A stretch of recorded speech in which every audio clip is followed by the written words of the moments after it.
If I had to choose one way that would describe how I work, probably my biggest strength is using found objects. I don't know that I can remember the first time I started doing that, but I do remember, the magic that would happen where the object would give me ideas.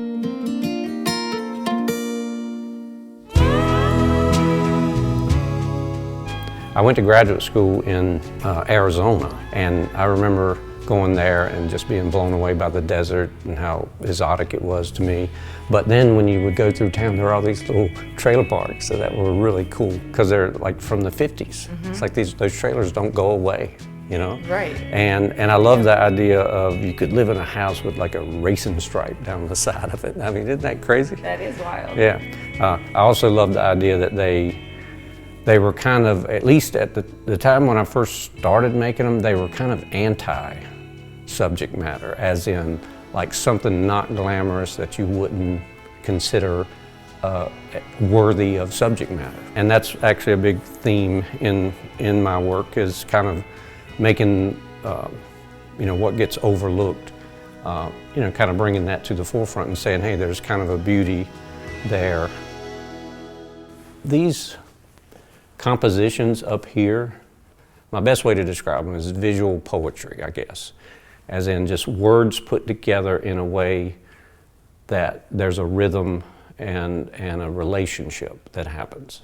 There's a story to be told, but it's like not an implied narrative. Exactly. It does give you this like mini landscape on top of the mobile home. I should say that I have an extensive library of found objects.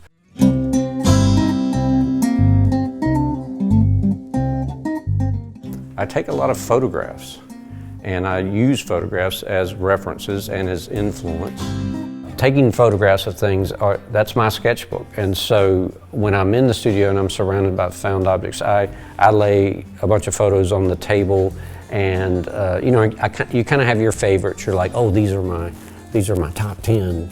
And then just something happens, some magic spark starts to happen. Now, once in a while, I'll get a found object and it'll be like immediate, like it just hits you.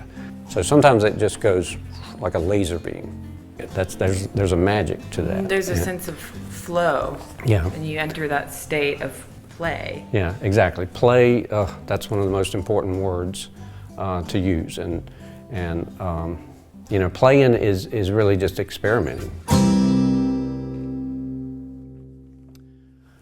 People ask me about the cross houses. A lot of the houses, at least in the South, North Carolina, where I grew up, I mean, they are based on that traditional kind of relationship of like churches, where right. You have this long space here and then this space that goes that way.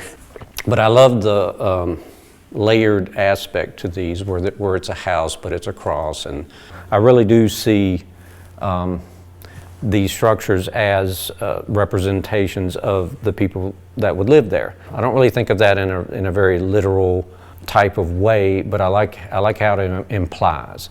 And so when you think about who might be living there and what caused this place to be that way, and who painted that color, and who repaired that window, who put that little piece of sheet metal up there, there's a really I think that's fascinating, that history behind it.